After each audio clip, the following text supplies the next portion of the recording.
사사기 18장 7절 말씀입니다. 구약성경 392면 사사기 18장 7절 말씀입니다.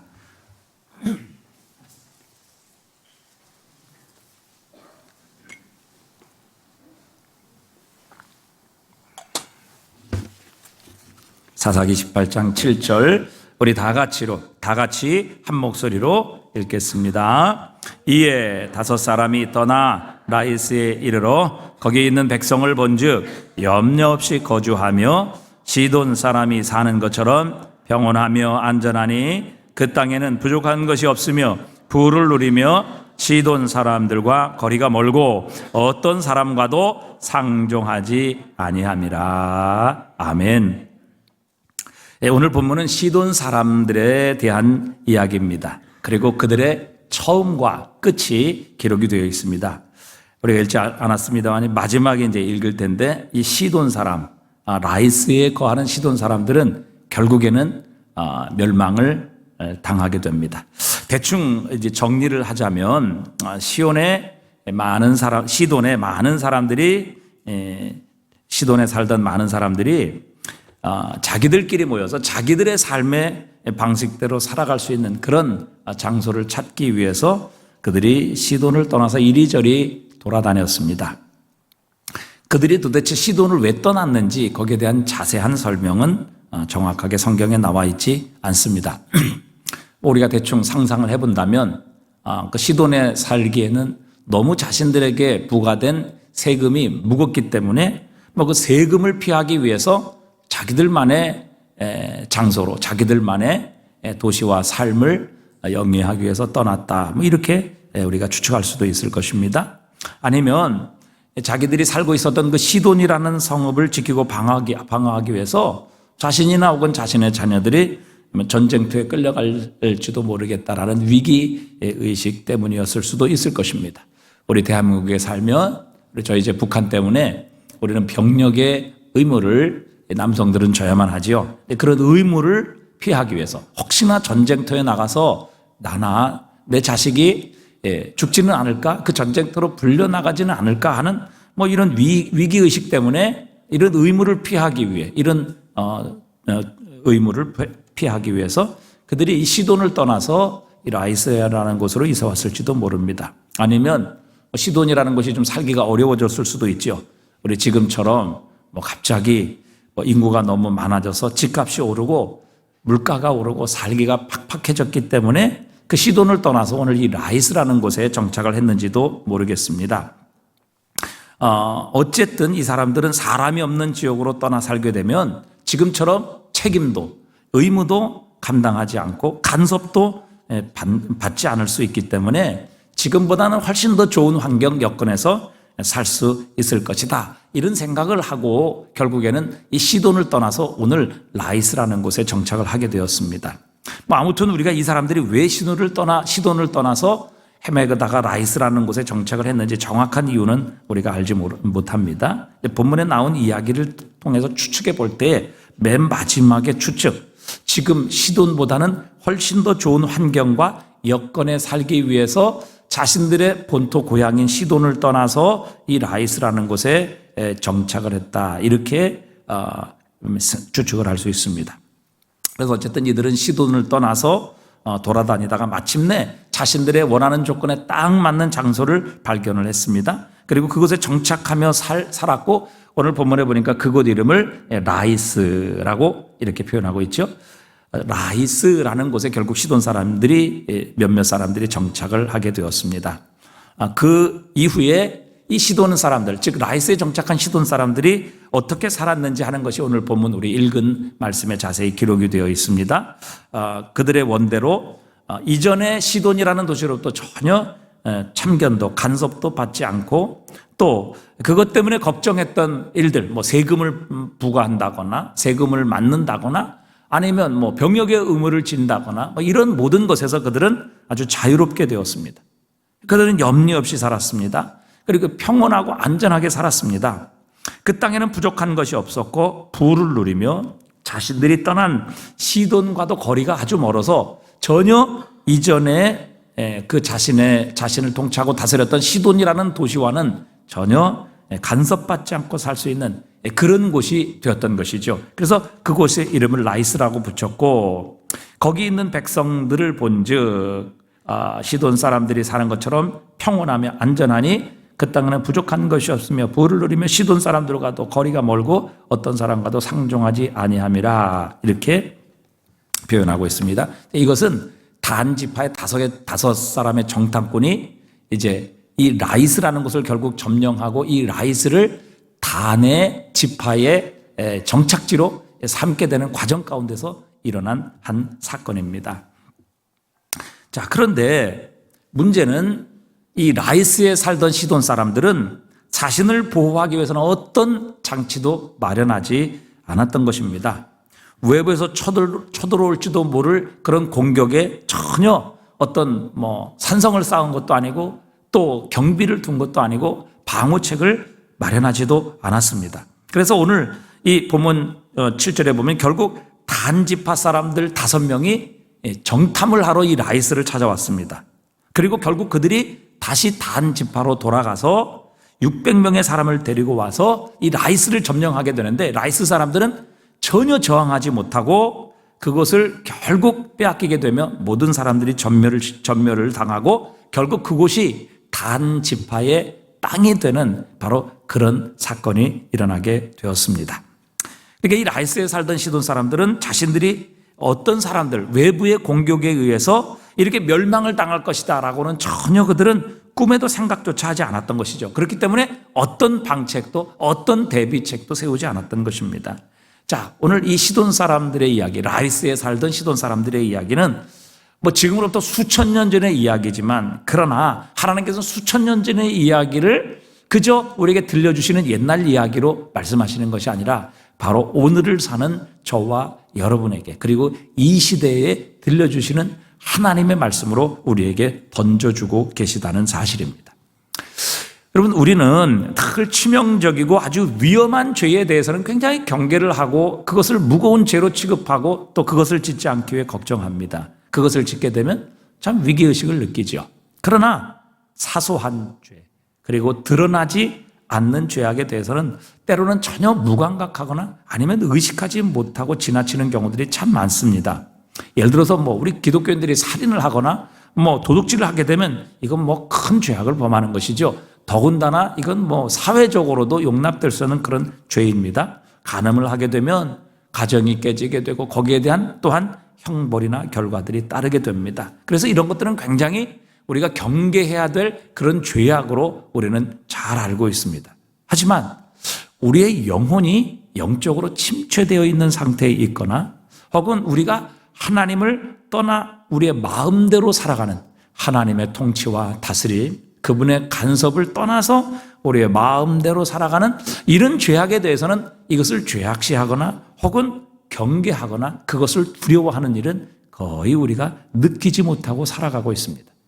거기에 더군다나 하나님의 전혀 특별한 간섭이 없다고 하면 마치 그것이 하나님의 은혜와 축복인 양 이렇게 착각하고 살아가는 경우들도 우리에게 많이 일어나고 있다는 사실입니다. 오늘 본문에 나오는 이 라이스 사람들은 살인을 하거나 강도짓을 하지 않았습니다. 또 사람들은 아주 선량해 보입니다. 그들을 통제하고 다스려야 될, 범죄를 다스려야 될 어떤 경찰이나 검찰 같은 공무원도 필요해 보이지 않을 정도입니다. 그들의 유일한 소원은 자신들이 원하는 종류의 삶을 사는 것, 자신들이 원하는 대로 삶을 살아가는 것, 아마 그것이 그들의 마음의 소원이었던 것 같습니다. 그래서 다른 사람의 인생, 다른 사람의 모든 일들에 참견하지 않을 뿐더러 자신도 다른 사람들의 간섭이나 혹은 다른 사람의 의무에 대해서 자유롭게 살겠다라는 이런 마음을 가지고 있었던 것이죠. 나보고 이래라 저래라 하지 말라는 것입니다. 신앙생활도 내가 원하는 방식으로 내가 원하는 사람들과 내가 원하는 때에 하겠다, 그렇게 생각을 하는 것이죠. 여기 사실 라이스에 살던 사람들은 그렇게 큰 죄를 짓지 않습니다. 세상적으로 보면 굉장히 성공적인 삶을 사는 것처럼 보입니다. 형통하고 부를 누렸고 전혀 다른 사람에 의해서 간섭을 받지 않았습니다. 걱정거리, 염려도 없어 보입니다. 외적으로 보면 정말 축복의 땅이지요. 만사 형통처럼 보입니다. 일하러 가거나 사업장에 갔다가 집으로 돌아와서 자기가 좋아하는 것 하고 자기 방식대로 삶을 즐깁니다. 그들의 가정은 행복해 보입니다. 친구들도 있습니다. 사생활도 잘해갑니다. 그런데 과연 이것이 어떠했다는 것이냐 하는 것입니다. 왜 하나님께서는 이 라이스에 살던 시돈 사람들의 이야기를 오늘 이 사사기에 기록해 놓으셨을까 하는 것이죠. 그리고 결국 이 라이스 사람들은 자신들이 원하던 평안, 그리고 그리고 간섭받지 않는 삶을 살기 위해 시돈이라는 땅을 떠나서 라이스라는 곳에 정착했는데 결국 그들은 얼마 가지 않아서 이 단 지파의 600명의 사람들에 의해서 전멸당하고 그 땅에서 완전히 없어지고 그 땅은 단 지파 자손들이 점령하게 되는 그런 결말을 맞게 되었습니다. 왜 이런 일들이 일어나게 되었을까 하는 것입니다. 오늘 우리가 이 라이스 사람들을 통해서 오늘 우리에게 교훈하시고 말씀하시는 하나님의 뜻, 하나님의 음성을 우리가 한번 찾아보려고 합니다. 오늘 혹은 다음 주 정도 이렇게 해서 한 두세 주 정도에 우리가 이 라이스 사람들에게서 발견하는 오늘 우리의 모습, 우리의 신앙의 모습, 우리의 삶의 모습을 한번 찾아보는 것이죠. 자, 이 라이스 사람들에게서 발견하는 첫 번째 특징은 바로 그들은 본질적으로 이기적인 사람들이라는 것입니다. 그들은 조국인 시돈이라는 땅을 등지고 라이스를 찾아와서 거기서 정착을 합니다. 그들이 시돈이라는 조국을 떠난 동기는 우리가 이미 생각을 해보았습니다. 그 동기가 어떤 것이든지 그 모든 동기는 철저히 이기적인 욕망에서 비롯된 것이었습니다.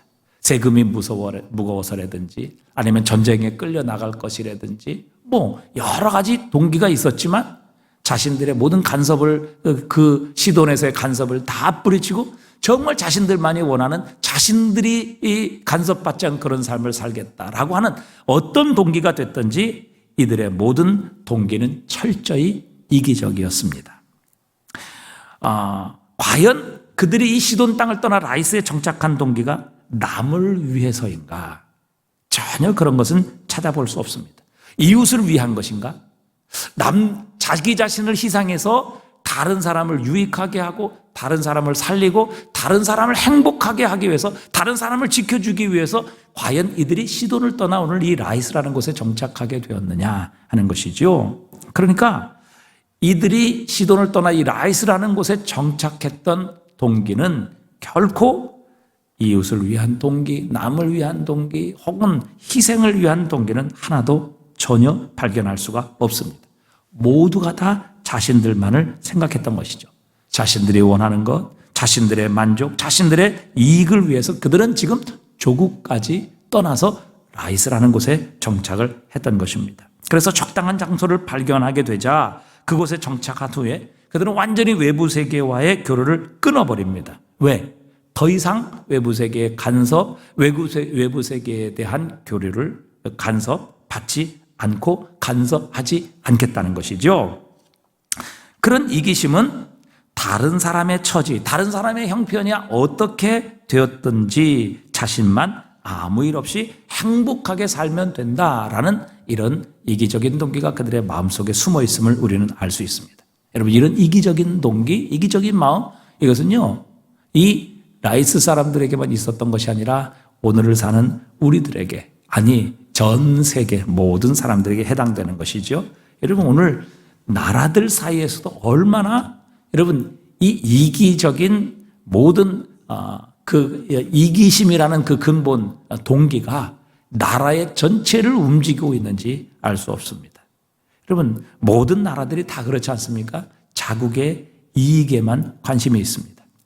만약에 자기의 나라에 손해가 있거나 자기의 나라에 이익이 되지 않는다면 얼마든지 어제의 동지가 내일의 원수가 될 수 있는 것, 이것이 바로 지금 국제 관계이죠. 여러분, 다른 나라의 평화를 위해서, 다른 나라의 안전을 위해서 내가 희생하겠다? 결코 그렇지 않습니다. 오직 자신의 이익, 자신의 나라만 잘 되고 안전하면 되는 것입니다. 오늘 아침에 신문을 보니까 이런 얘기가 났더라고요. 우크라이나의 지금 전쟁으로 인하여 폐허가 됐는데 그 폐허를 재건하려면 약 78조 원이 들어가게 된다. 어떻게 그 재건 건설에 누가 참여하게 될 것인가? 이런 것에 대한 기사가 나왔더라고요. 여러분, 지금 그 우크라이나에서 얼마나 많은 어린아이와 부녀자들, 민간인들이 러시아의 그 참혹한 폭탄과 총알과 전쟁에 의해 학살되어 가고 있습니까? 수백 명, 수천 명이 지나가는 곳마다 학살되어지고, 그리고 그 러시아의 군대에 의해서 자녀들이 보는 앞에 성폭행 당하는 그런 부모들이 생기고 있는 이 마당에 어떻게 해서 그 전쟁을 멈출 것인지, 또 어떻게 해서 이 전쟁을 그칠 것인지, 어떻게 해서 그 희생자들을 보호할 것인지, 이런 생각은 전혀 그렇게 많은 관심이 없습니다.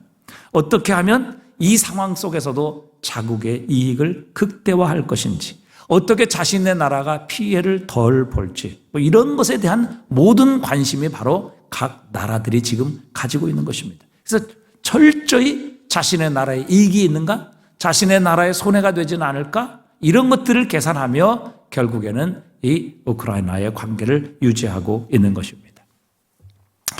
그래도 감사한 것은 우리 교회 이제 특세 마지막 날 이 우크라이나 어려운 지금 전쟁과 고통 속에 있는 분들을 위해서 우리가 헌금을 했는데 예상보다 많은 성도들이 헌금을 모아주셨습니다. 그래서 약 한 430만 원 정도 헌금이 모아졌습니다.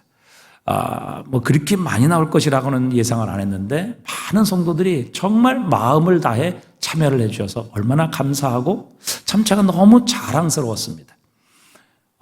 우리 성도들이 우크라이나하고 우리 무슨 관계가 있습니까? 거기 우리 친척이 있습니까? 형제가 있습니까? 그럼에도 불구하고 우크라이나의 그 난민들과 또 죽어가는 사람들, 어린아이들에게 식량을 제공하고 그 난민들에게 피난처를 제공하는 그 일들을 돕기 위해서 우리가 정말 솔선수범하여 이렇게 우리가 정말 피땀 흘려 번 물질을 함께 헌신하여 드리는 이 모습을 볼 때 얼마나 참 감사하고 자랑스러웠는지 알 수 없습니다. 그래서 저희가 이제 이번 주일에 지금 우크라이나에서 폴란드에서 4개의 그 난민 수용소를 운영하며 거기에서 많은 사람들에게 피난처와 또 음식을 제공하고 또 직접 우크라이나 안으로 들어가서 어린아이들과 또 굶주린 사람들 또 부모를 잃은 자녀들을 위해서 교육하고 또 거기에 헌신하고 있는 이 우크라이나의 선교사를 지금 파송하고 있는 기하대책기구에 저희가 이번 주에 이제 우리가 헌금 한 430만 원과 또 교회에서 저희가 한 70만 원을 보태서 500만 원 정도를 이번 주에 우리가 이 기하대책기구에 이렇게 헌신하도록 우리 선교전도위원회와 또 이 장로님들과 함께 이야기를 나누었습니다. 여러분, 이 세상 자체가 결국 이기심으로 돌아가고 있고 이기심으로 지금 운영되고 있는 것이 이 세상입니다. 여러분, 이런 이기심은 결코 국가뿐만 아니라 개인의 삶에서도 얼마든지 찾아볼 수 있습니다. 너나 할 것 없이 모두 자기만 압니다. 자기 가족과 자기 행복만을 생각합니다. 모든 계층을 막론하고 그들의 관심은 어떻게 하면 노력과 책임은 최소한으로 드리고 어떻게 하면 많은 권리와 부를 내가 최대한 누리고 얻을 것인가. 이것이 모든 사람의 관심입니다. 의무나 봉사 혹은 자신의 인생과 삶에 대한 책임 이런 것은 전혀 지지 않으려고 하고 어떻게든지 좀 더 적은 희생, 적은 책임을 감당하며 책임을 지지 않으면서도 어떻게 다른 사람들로부터 더 많은 것을 얻어내고 내 안전과 부를 내가 누릴 수 있을 것인가. 이것이 바로 이 세상 사람들이 가진 관심이요 움직이고 살아가는 삶의 동인이 되어가고 있는 것이죠. 여러분, 왜 이렇게 되어가고 있습니까? 그 이유는 하나입니다. 그것은 바로 우리가 하나님을 떠나 우리에게 말씀하신 하나님의 삶의 방식을 버렸기 때문입니다. 여러분, 하나님께서 우리에게 주신 가장 큰 계명을 기억하십니까? 한 서기관이 예수님께서 나와 여쭈었습니다. 주님, 어떤 것이 가장 성경에서 큰 계명입니까? 성경에는 수백 가지 계명이 나오잖아요. 이 서기관이 예수님을 시험하려고 했던 것이죠. 예수님, 당신이 하나님의 아들이라고 주장하고 당신이 랍비라고 말하는데 그렇다면 당신은 이 성경의 수많은 율법 중에서 어떤 것이 과연 최고의 율법입니까? 한번 말씀해 보십시오. 얼마나 힘들고 얼마나 이게 어려운 질문이겠습니까? 예수께서 이렇게 말씀하십니다. 마가복음 12장 29절입니다. 우리 한번 다 같이 읽어보겠습니다. 예수께서 대답하시되 첫째는 이것이니 이스라엘아 들으라. 주 곧 너희 우리 하나님은 유일한 주시라. 내 마음을 다하고 뜻을 다하고 힘을 다하여 주 너희 하나님을 사랑하라 하신 것이요. 둘째는 이것이니 내 이웃을 내 자신과 같이 사랑하라 하신 것이라. 이보다 더 큰 계명이 없느니라. 아멘. 여러분, 하나님께서 우리 인생들에게 주신 가장 큰 계명이 무엇이라고 말씀하십니까? 마음을 다하고 목숨을 다하고 뜻을 다하고 힘을 다하여 주 너희 하나님을 사랑하고 내 이웃을 내 자신과 같이 사랑하라 하신 것. 이것이 가장 크고 첫째 되는 계명이라. 이렇게 주님은 우리에게 말씀하셨습니다. 하나님께서 우리 자신만이 아니라 우리의 이웃을 사랑하라 이렇게 명령하십니다. 그리고 이것이야말로 하나님 사랑하는 것과 함께 가장 큰 계명임을 우리에게 강조하십니다. 우리는 이웃을 사랑하되 이웃을 내 몸처럼 사랑하라 그렇게 명령하고 계십니다. 우리에게 우리 자신을 부인하고 우리 자신을 하나님이 기뻐하시는 거룩한 산 제사로 산 제물로 드리라 그렇게 명령하고 계십니다. 이것이야말로 지금 온 세상 우리 주변에 일어나는 모든 문제, 모든 갈등, 모든 인간관계를 해결하는 유일한 방법입니다. 다른 것은 없습니다. 인간의 죄로 말미암아 결코 우리는 인간의 문제, 인간의 갈등, 인간의 다툼, 싸움 이런 것들은 해결되지 않는다는 사실입니다. 오직 하나님께서 주신 하나님의 방법으로만 우리의 인간의 문제는 해결될 수 있는 것입니다. 여러분, 우리가 주님의 말씀대로 정말 하나님을 우리의 마음과 뜻과 목숨과 힘을 다하여 사랑하고 우리의 이웃을 내 몸처럼 사랑하게 된다면 우리의 모든 관계는 달라지게 될 것입니다. 우리의 이웃과의 관계도 달라지게 될 것입니다. 그리고 이 세상은 달라지게 될 것입니다. 세상은 변화될 것이라는 사실입니다. 이 세상의 모든 문제는 사실 바로 이 인간의 이기심으로부터 시작되는 것이기 때문에 그렇습니다. 그래서 하나님께서는 그 인간의 모든 문제의 근본인 이기심을 내버리고 하나님을 마음과 힘과 뜻과 목숨을 다해 사랑하며 네 이웃을 내 몸처럼 사랑하라. 이것이야말로 가장 큰 계명이며 이 세상에 있는 모든 문제와 갈등을 푸는 하나님의 유일한 방법임을 우리에게 가르쳐주고 계시는 겁니다. 우리가 지난 주간 영적 성장의 삶에서 성경 공부를 통해서 우리가 하나님에 대해 살펴보는 시간을 가졌습니다. 우리가 하나님을 어떤 하나님으로 믿느냐에 따라 우리의 삶과 신앙과 우리의 능력이 달라진다는 것을 함께 나누었습니다. 그래서 우리가 사도신경을 살펴보았는데 우리 사도신경의 제일 첫 구절은 하나님을 어떻게 표현하고 있습니까? 자, 사도신경의 제일 첫 구절이 뭐예요? 전능하사 천지를 만드신 하나님 아버지를 내가 믿사오며 이것으로 시작한다고요. 여러분, 이 한 문장에 하나님에 대한 모든 것이 다 담겨 있죠. 우리가 믿는 하나님, 전능하신 하나님이시라는 것입니다. 그분은 하시지 못할 일이 없으신 하나님이시라는 것이죠. 여러분, 그것이 이 세상의 모든 우상들과 신들과 하나님을 구별짓는 시금석입니다. 우리가 믿는 하나님은 하시지 못할 일이 없으신 하나님이시죠. 그래서 90세, 100세가 된 아브라함과 사라에게 오셔서 너에게 내년에 아들이 있을 거야 했더니 그들이 웃지요. 하나님 어떻게 100세, 90세인데 자식이 있습니까? 그런 농담하지 마십시오. 그때 하나님께서 말씀하십니다. 나에게 능히 하지 못할 일이 있겠느냐. 내년 이맘때 내가 아들을 낳으리라 말씀하시고 말씀대로 다음 해에 아브라함과 사라는 이삭을 낳게 하셨습니다. 하나님은 참 재미있으신 분이신데 하나님께서 그 아들의 이름을 이삭이라. 그들이 웃었는데 비웃었는데 그 비웃음을 진짜 웃음으로 만들어 주셨어요. 하나님 말씀하시죠. 내게 능히 하지 못할 일이 있겠느냐? 하나님은 전능하신 하나님이십니다. 전능하사. 그 다음에 뭐예요? 천지를 만드신 하나님을 하나님 아버지를 내가 믿사옵니다. 우리가 믿는 하나님은 천지를 창조하신 하나님이십니다. 그분이 세상 만물의 시작이고 출발점입니다. 여러분, 하나님을 믿지 않기 때문에 이 세상은 진화론을 믿는 겁니다. 이 진화론은 허구예요. 과학이 아니에요. 철학이란 말이죠. 여러분, 과학은 가설을 증명해야 되는데 이 진화론은 뭐예요? 가설을 증명하는 것이 아니라 가설을 그냥 가설로 놔두고 있습니다. 왜요? 증거가 없기 때문에, 증명할 수 없기 때문에. 그래서 진화론은 허구예요. 이거 말이 되지 않는 거예요. 과학자들은 결코 진화론을 믿을 수가 없는 겁니다. 왜? 과학은 증거를 통해서 밝히는 건데, 증거를 통해서 가설을 밝히는 건데, 아니 증거가 있어야죠. 아니 물고기에서 동물이 되고 동물에서 사람이 됐으면 증거가 있어야죠. 원숭이와 사람이 비슷하다? 여러분, 하나님이 얼마든지 그분이 창조해 주시는데 비슷한 건 만들 수 있죠. 그럼 원숭이 이전에는 뭔가 원숭이로 바뀌는 게 있어야 되잖아요. 없잖아요. 여러분, 이 진화론은 말이 되지 않는 겁니다. 하나님이 천지를 창조하신 분이십니다. 그 하나님은 무에서 유를 창조하신 하나님이시죠.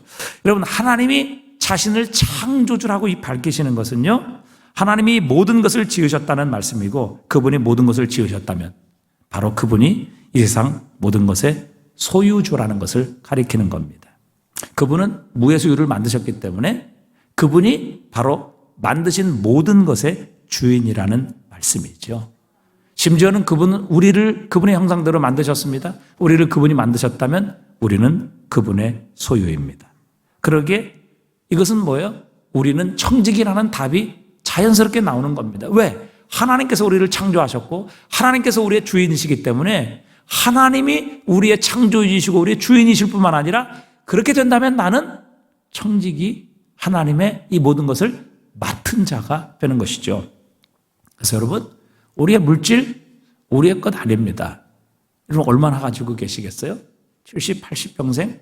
여러분, 이 육신을 벗는 날에 우리의 물질은 우리와 아무 상관이 없게 됩니다. 우리의 시간, 여러분, 하나님께서 우리에게 주신 것이지 우리의 소유가 아니에요. 우리가 마음대로 할 수 있지 않아요. 여러분, 우리의 시간, 우리의 생명, 우리의 날짜, 이거 우리가 마음대로 할 수 있습니까?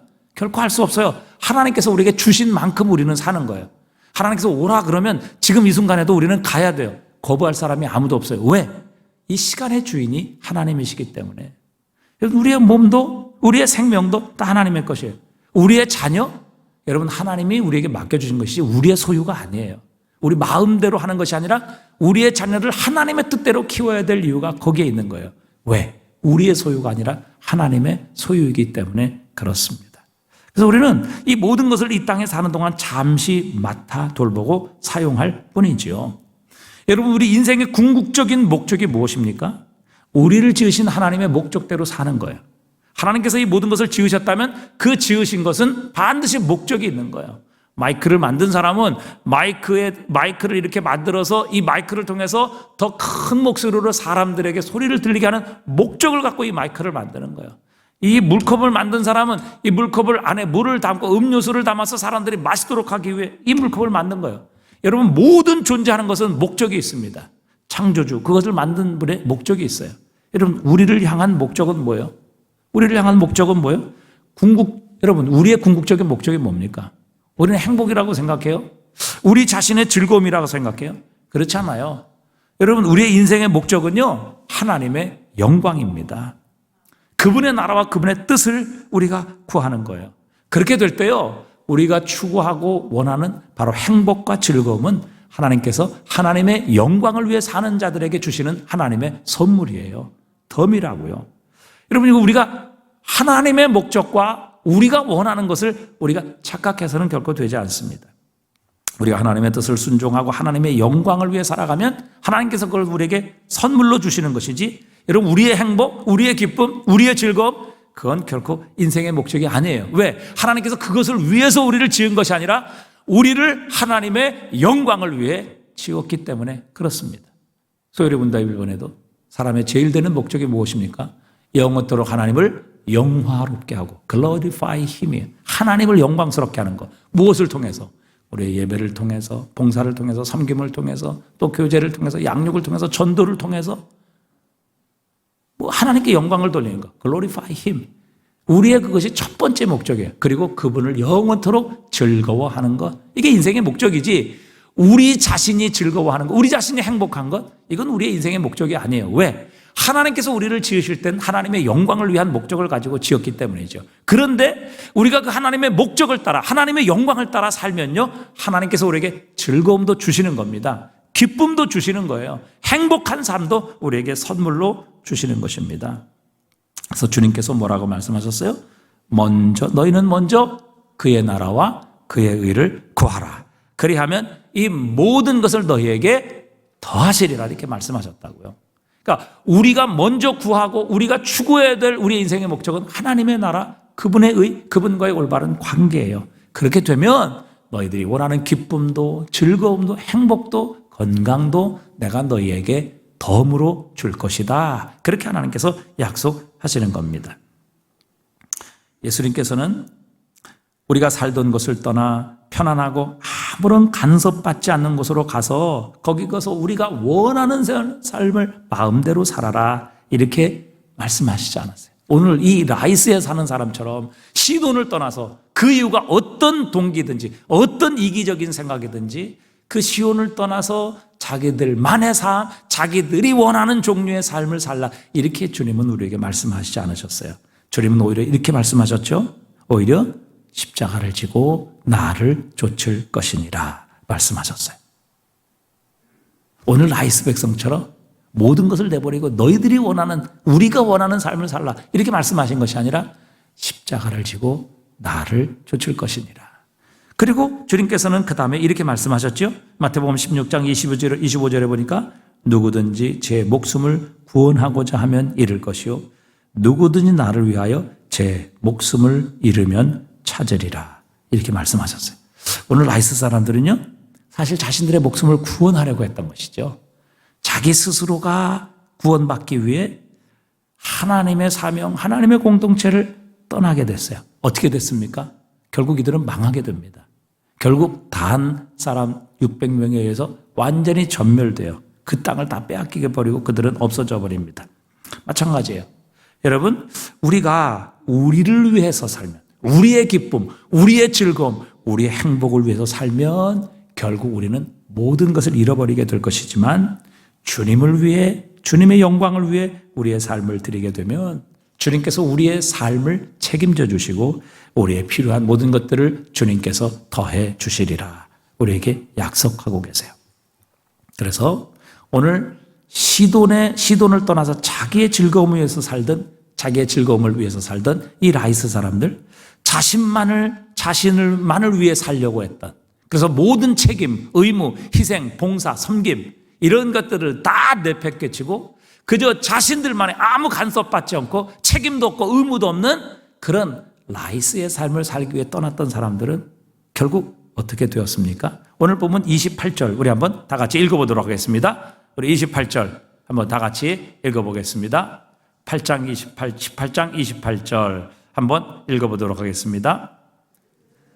그들을 구원할 자가 없었으니 그 성읍이 베드르홉 가까운 골짜기에 있어서 시돈과 거리가 멀고 상종하는 사람도 없음이었더라. 단 자손이 성읍을 세우고 거기에 거주하면서 그랬습니다. 그러니까 27절에 보면 단 자손이 미가가 만든 것과 그 제사장을 취하여 라이스에 이르러 한가하고 걱정 없이 사는 백성을 만나 칼날로 그들을 치며 그 성읍을 불살랐다.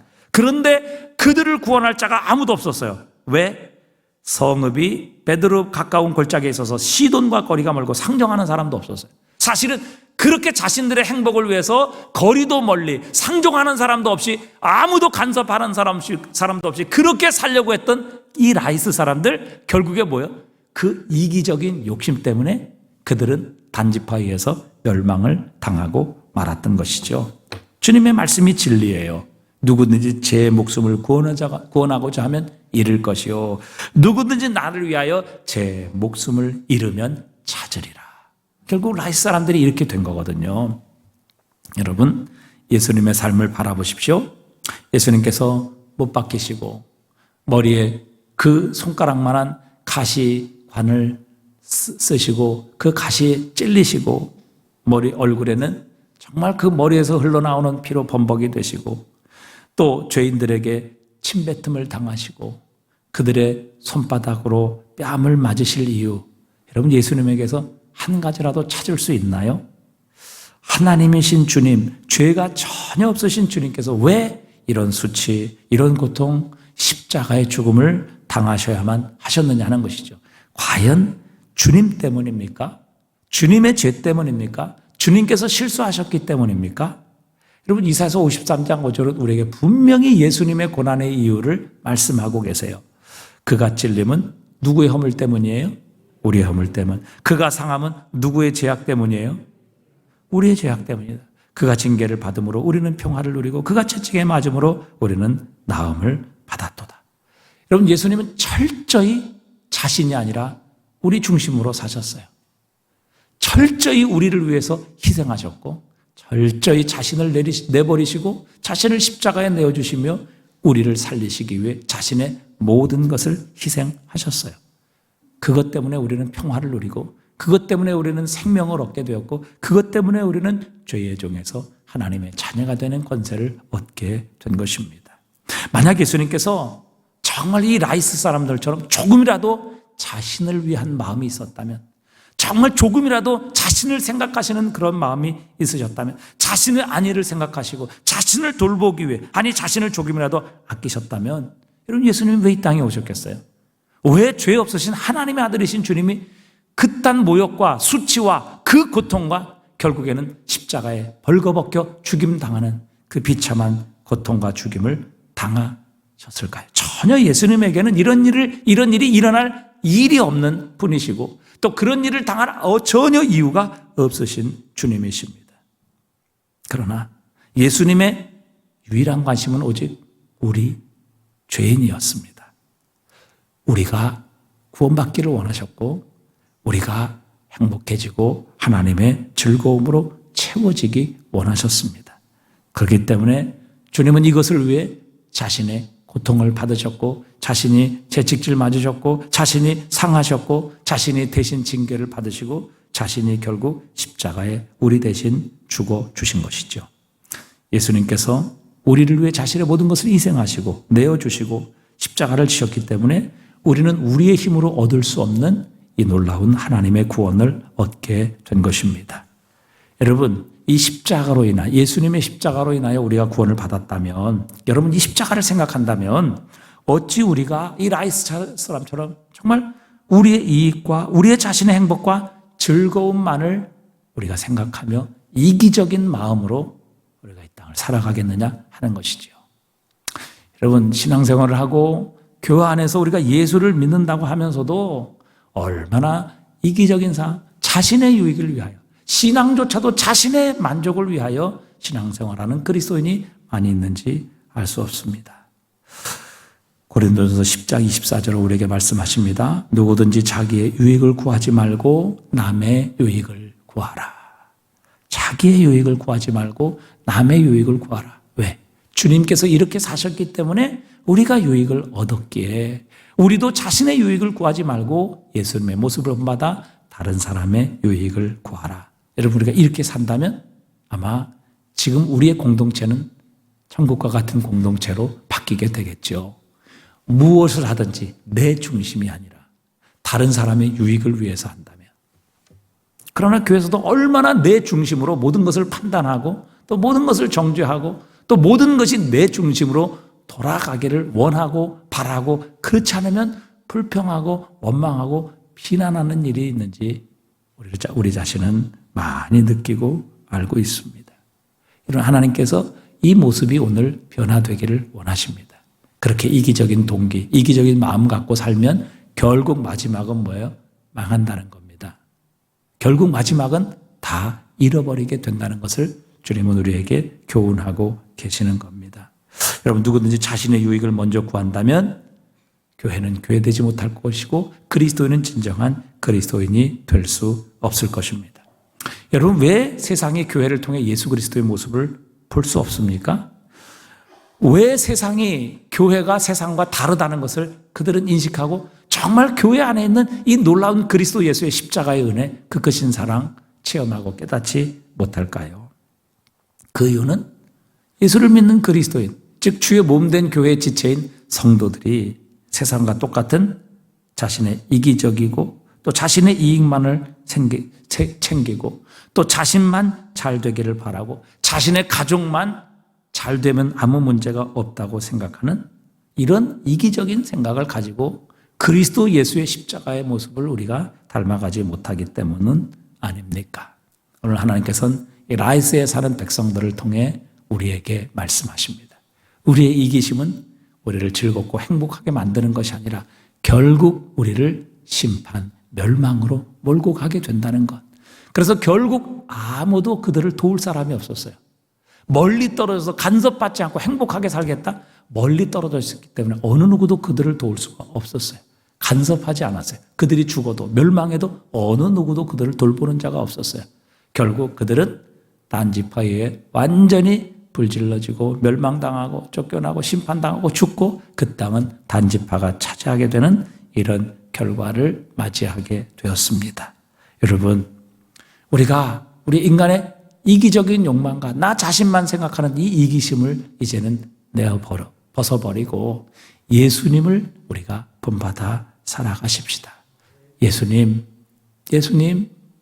그분이 왜 고통당하고 왜 채찍당하고 왜 징계당하고 왜 그 부끄러움과 수치를 당하고 왜 인간에 의해 침뱉음을 당하고 뺨을 맞으며 십자가에 벌거벗겨 죽으셔야만 했습니까? 이유는 한 가지, 바로 우리를 위하여, 나 같은 죄인을 살리기 위하여. 그 주님의 희생, 그 주님의 헌신 때문에 우리는 살고 우리는 구원받았습니다. 여러분, 이 은혜, 이 사랑을 받은 우리가 여전히 나를 위하고 내 가족만 위하고 내 교회만 위하고 내 자신만의 이익과 유익을 위해서 살아가는 그런 삶을 살아간다면 여러분, 우리는 그리스도의 은혜를 모르는 것이지요. 내가 받은 은혜가 어떤 것인지 아직 깨닫지 못하고 있는 것이지요. 여러분, 우리 모두 예수 그리스도를 닮아 가십시다. 그분이 찔림은 우리 허물 때문이요, 그가 상함은 우리의 죄악 때문이다. 그분이 징계를 받음으로 나는 평화를 누리고 그가 채찍에 맞음으로 나는 나음을 얻었도다. 예수님은 철저히 우리 중심이었습니다. 자신의 중심이 아니라 이웃을 사랑하기 위해, 우리 같은 죄인을 사랑하기 위해 그분은 철저히 자신을 희생하시고 자신의 몸을 십자가에까지 내어주셨습니다. 우리가 그 은혜, 그 사랑으로 구원받았다면 여러분, 우리도 주님의 모습을 따라 우리의 자신을 부인하고 십자가를 지고 예수 그리스도의 길을 걸어가는 것, 이것이 바로 주님을 믿고 그분의 사랑을 깨닫고 믿는 그리스도인, 주님의 제자의 모습이어야 할 것입니다. 여러분, 우리가 정말 예수를 믿는다고 하면 예수 그리스도의 모습을 닮아가는 삶이 되어야 할 것입니다. 우리 모든 성도들, 이곳에 하나님을 찬양하고 예배하고 기도하는 모든 성도들이 바로 이 라이스 사람들이 가졌던 이 인간의 본질적인 죄악인 이기심, 결국에는 그 이기심이 자신들을 망하게 만들었던 것처럼 우리의 이기심은 결국 우리를 망하게 만든다는 것을 우리가 다시 한번 깨닫고 그리스도 예수를 향해 돌이키십시다. 주님의 모습을 본받으러, 우리가 주님의 모습을 본받아 우리의 십자가를 지고 내 자신을 희생하며 우리 하나님 사랑하고 우리의 이웃을 사랑하는 가장 큰 계명을 순종 우리가 하게 될 때 결국 우리가 원하는 기쁨과 즐거움조차도 하나님께서 우리에게 선물로 주실 것임을 약속해 주셨습니다. 여러분, 우리 모두 예수님을 본받아 살아가십시다. 예수님을 따라가십시다. 그분이 우리를 위해 희생하셨던 것처럼 우리도 주님 사랑하고 이웃을 사랑하는 삶을 살아간다면 주님께서 우리에게 필요한 모든 즐거움과 기쁨과 행복 주님께서 책임져 주시고 더해 주실 것이다. 우리에게 약속해 주셨습니다. 여러분, 이런 예수 그리스도를 닮아가는 변화의 삶이 있을 때 곧 우리의 삶을 통해 세상 그리스도를 보게 될 것이며 그것이야말로 가장 강력하고 큰 전도의 방법이라는 것을 우리는 다시 한번 깨닫습니다. 이 저녁 우리 모두 예수님을 본받아 내 이기심과 내 유익이 아니라 정말 주님의 모습을 본받아 희생하고 섬기고 헌신하고 내 자신을 부인하며 십자가에 못 박게 될 때에 우리 주님께서 우리의 목숨을 살려주실 뿐만 아니라 우리의 필요한 모든 것도 더해주시는 이 놀라운 은혜와 축복의 주인공이 되게 하실 줄 믿습니다.